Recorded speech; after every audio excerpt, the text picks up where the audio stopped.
Welcome to Equality Insights, which is a podcast around culture, diversity, and inclusion. This podcast brings to you science, research, and very clever opinions from Sasha Graham, CEO of Equality Group, and Professor Keon West, Head of Academic Research at Equality Group. We're bringing you the most relaxed discussion on the most awkward topics, because we know this stuff can be miserable. It doesn't mean you have to be.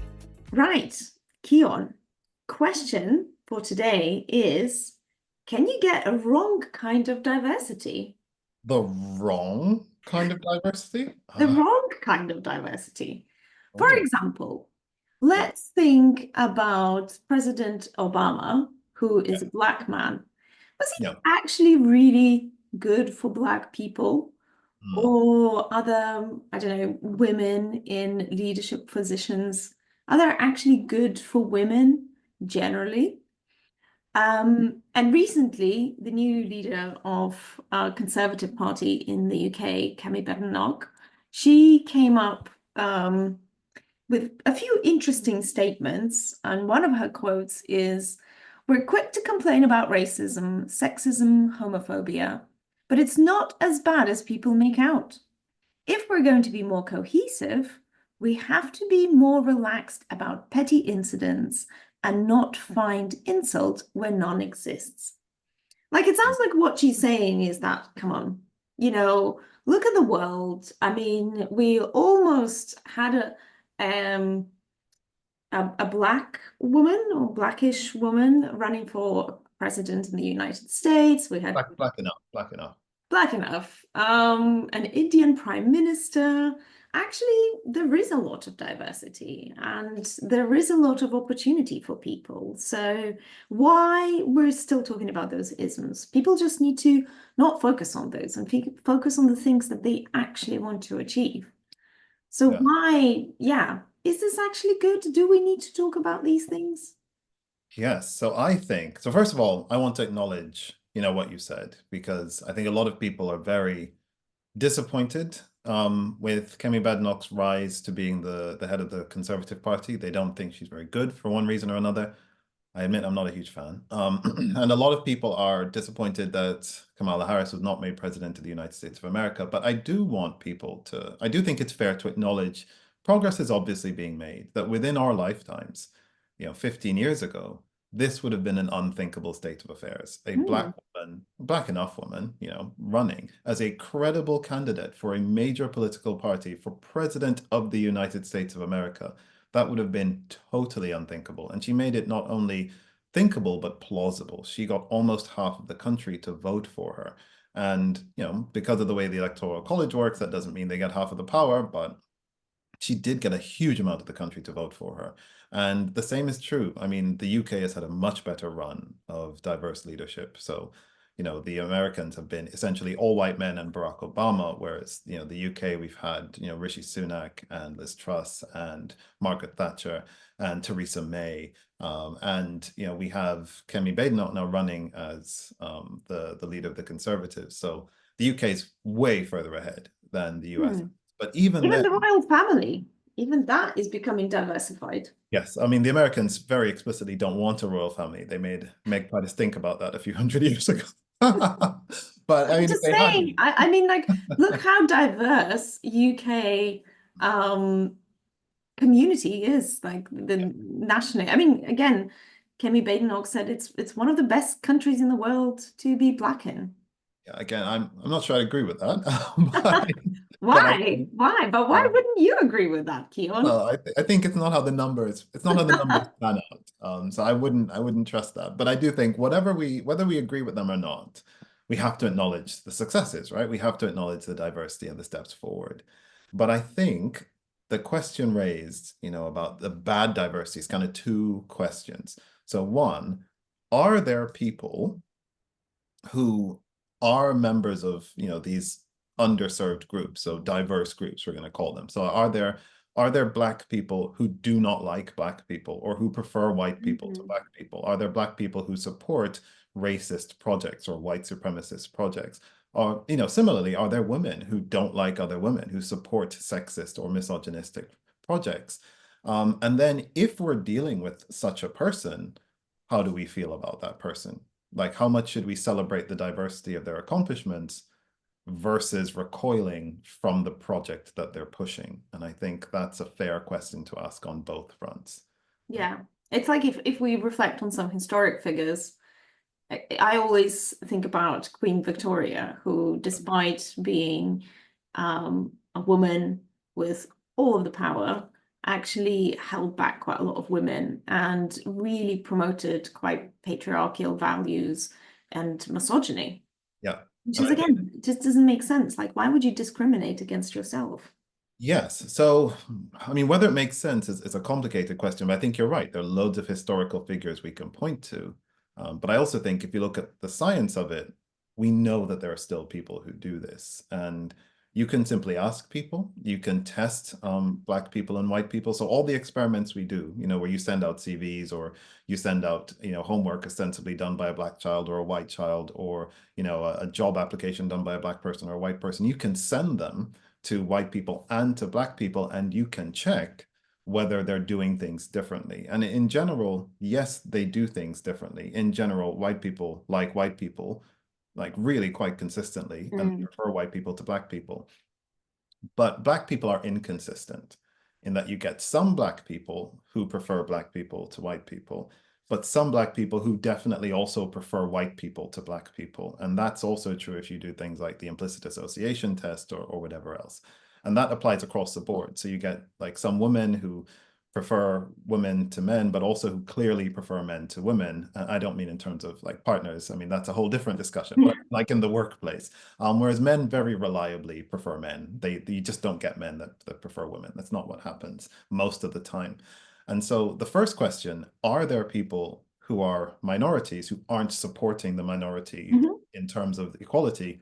100%, absolutely. That's a done scientific question. We know it's true. There's definitely Black people out there who are super racist and will support the white supremacist project. That is the truth. Which I guess then leads to the second question: what do we do if we're encountered with if we encounter such a person? Like, what do we do to handle that? And I think that's a bit more difficult a question. Yeah. So to put it very simply, it's like, especially in the context of our work and what we're trying to promote, which is more of an egalitarian society where everybody has equal opportunity. Yeah. Right. We want to, let's say, promote women in the roles where they're less represented, and let's say ethnic minorities, again, in the roles where they're less represented.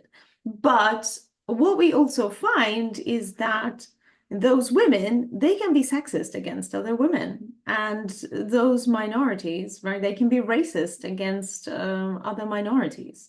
Yeah. So it means that even if we get that representation and we kind of go, great, at the end of the day, we do have a Black woman in a strong leadership position, which is a breakthrough.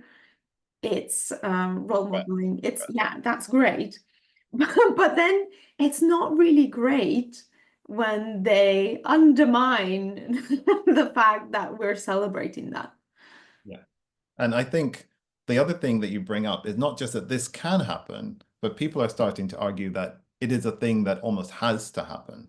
This is, a lot of people have said that, Margaret Thatcher, fantastic, women making steps, but did she do good things for women? And people say not really. Yeah. Did Theresa May help women in any way? Would Hillary Clinton have made life better for women had she been elected? More recently, I don't think there are very many defenders of Liz Truss. I think there's some hardcore Margaret Thatcher fans and Theresa May fans. I don't think there's a lot of Liz Truss fans. I could be wrong.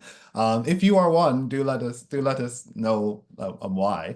But I think more recently you get like Rishi Sunak and Priti Patel being accused of being coconuts, and that was a big trial. And a coconut being, I say coconut because I'm from Jamaica, but I realize I have to change that because other's people don't know what I mean. But I'm going to switch. I think you need to also explain what that terminology means. Yeah, okay, so I'll explain. But it's a slang, it's a jargon. Yeah. Yeah. Yeah, so I'll switch to my natural accent for it, but I'll say coconut because that's what the word sounds like in my mind. But what it means is someone who's brown on the outside, but white on the inside. It's an accusation of being a race traitor. So, Rishi Sunak, definitely brown. Did his policies help brown people, or did they support white people, particularly rich white people, to the detriment of brown people?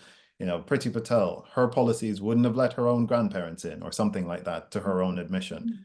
So is she then a coconut? And the other term that's sometimes thrown around is an Uncle Tom, a Black person who's subservient to white people and likes to support the project of white supremacy. And Kemi Badenoch's definitely been accused of that. A lot of people have said that she's a traitor to her race, or she's bad for Black women, or she got where she got to by essentially undermining the project of improving things for Black people and women. And I think one person even said, Kemi Badenoch, and this is a Black woman, said, Kemi Badenoch is a great lesson to her daughter of how far you can go in society if you're just willing to be fascist enough.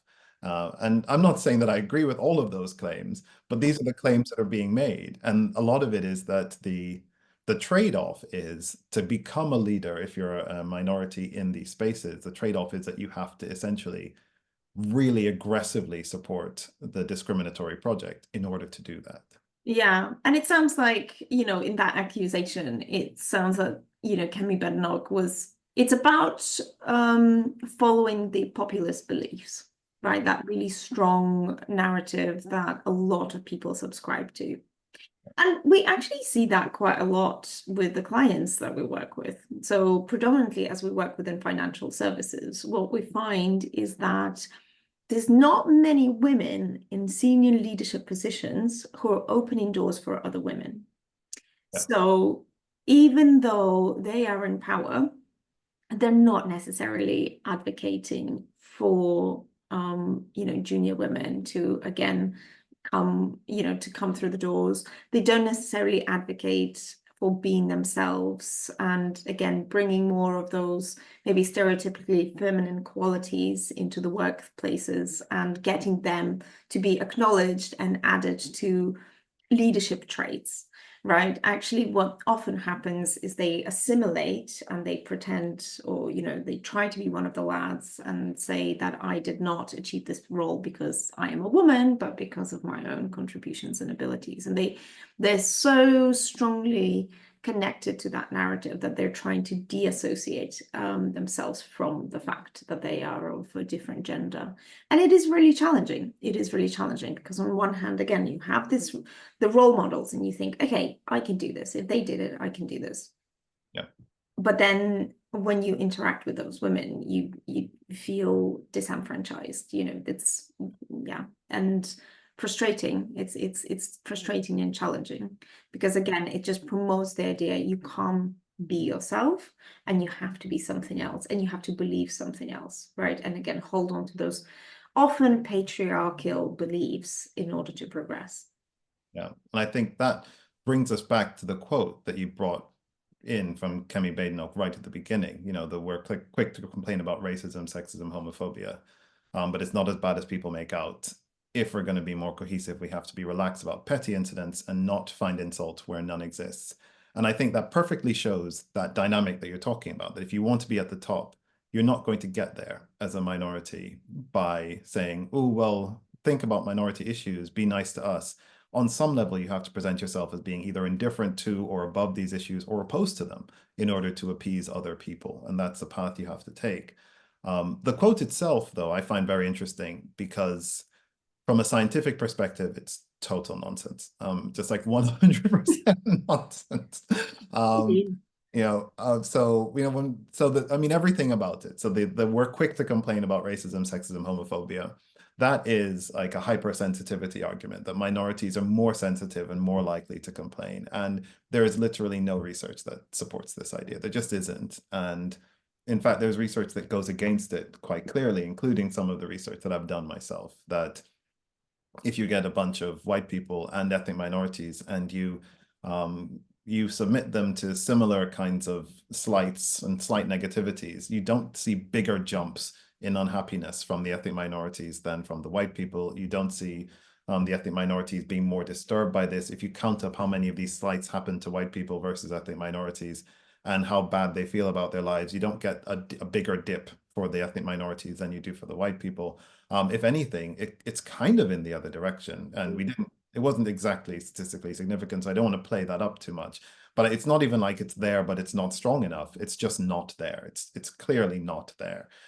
So the idea that, you know, people are hypersensitive, it doesn't really hold up. And if you think about it, you could see why.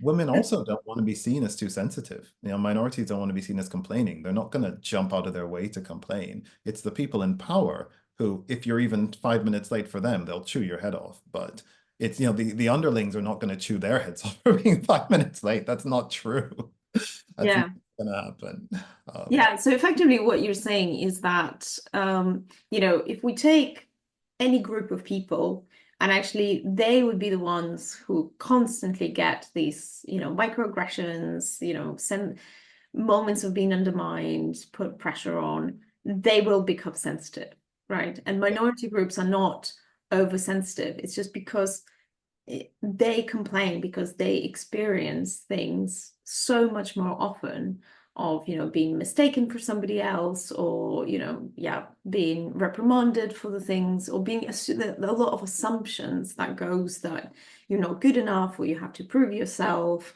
constantly. And because you experience this so often, it builds up, and then you stop talking about it.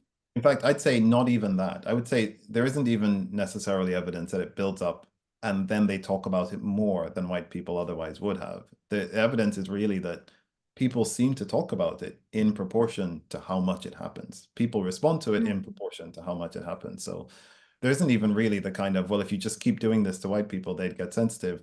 The idea is that essentially everyone responds to negativity as negativity happens, which is not to say there is an interpersonal variance. Of course there is between us. But it doesn't seem to be operating on the level of color or gender or whatever else, that if you're shit to someone 10 times, they will respond to you twice out of those 10.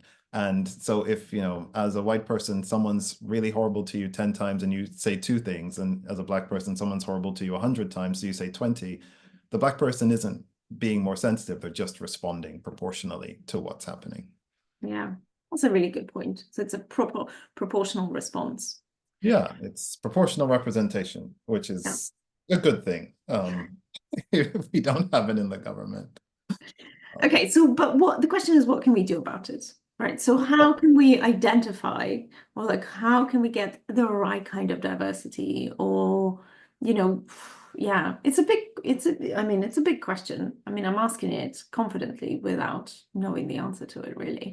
I'm going to one-up you on confident questions and ask you an even behind that question. Like, should we do anything about it? I think is a first question, because some people are being explicitly encouraged to see this as good. So they're saying, look, you know, Rishi Sunak was the Prime Minister of the United Kingdom. That's amazing. You should just be happy, Indians. You should be fine. It doesn't matter if his policies are explicitly pro-white. Not saying they are, but if they are, you know, let's say the coconut accusation holds up, you should just be happy anyway, Indians. And, you know, black women, you should be happy about Kemi Badenoch. That's the stance you should take. So the first question is, should we do anything, or should we just count our lucky stars? And then if we should do something, then what should we do? I mean, what do you feel about this? Should we, like, how should we feel about this in the first place? Well, one of the things that you say that I think is very applicable in this situation is the multiple anecdotes do not equal statistical evidence. And I think this is the point where we need to reflect on that. So whilst we have these people who pop up in the media, actually, if we look at the wider reality, that's not really that representative. Like, we still find that they are just the anecdotes. They're not, statistically reliable evidence that this is what it's like in our society. Yeah, so I do you think we need to do something about it?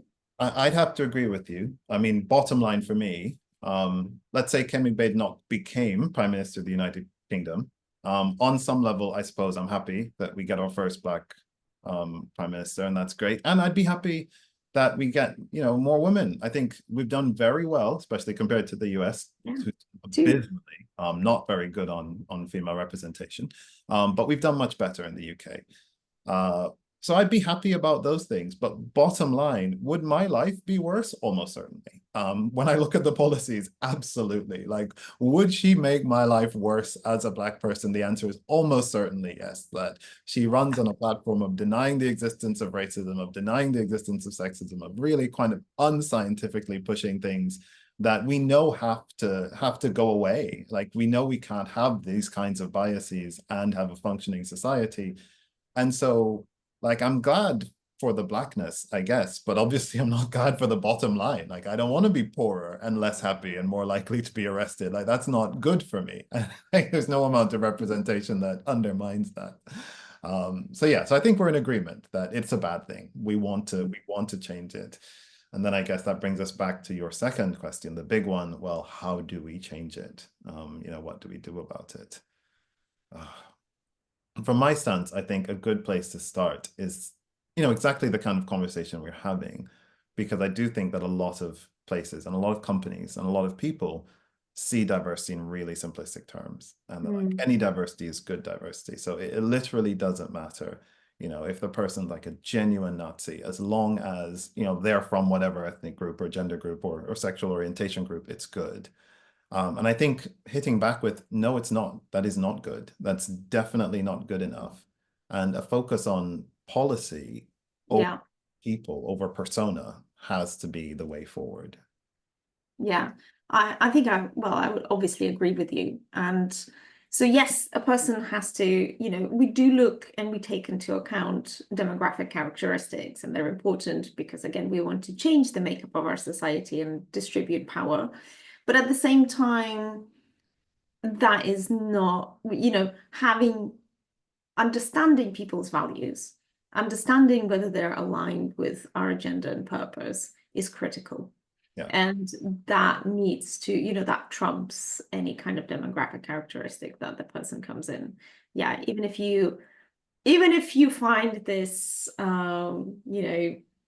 Black, gay, I don't know, woman, but if she's a Nazi, don't hire her, don't promote her. Do not hire the Black lesbian Nazi. No. That's good advice. Do not lesbian Nazi. Yeah. But you do have to just find out if they're a Nazi, because maybe judging, but you think like, great, they just hit so many boxes. Wouldn't that be great? And they've got a great personality, very charismatic. I suppose you'd have to be to survive in the Nazi leadership. Black lesbian, and like, well, she's very cool for a drink with her. She's great, But I suppose maybe the harder question some people are facing as well, and that you and I would also have to wrestle with. Like, let's say hypothetically, a genie came up to you and said, Sasha, here's your choice. Never again a woman who's Prime Minister of the United Kingdom. Never. But the men are really pro-woman in their policies. They're like, take down the wage gap, equalize parental leave. They're really hard on all this stuff, but it's all men forever. Or you do get women, some women, but the women are hardcore misogynists. Like, which would you pick? Yeah. And I say it's the same for me, like no Black people or Black people, but they support racism. Yeah. No, I would definitely go for the benevolent men with great policies that support women. Yeah, I think I'd go 100% for the white people who got rid of racism rather than the Black people who kept it. So I guess you and I are both on we're not fans. We're not fans of the people who don't support the policy. You and I both choose policy over representation. Now, some people don't. Some people definitely choose representation over, but I think you and I are in the same camp. Yeah. Well, I think it is important to really get that message across in terms of policy over representation, because, again, that helps to move away from viewing like diversity topics as just tick boxing exercises or just about demographic characteristics. No, there's so much more to it, and all of that is very important to take into account whenever you're making an important decision. Brilliant. Thank you for listening to Equality Insights. We would love to hear from you. So do get in touch on social media channels or email us directly. Yes, get in touch. We'd love to hear what you think, and we'd love you to suggest topics that you'd find interesting. See you next week.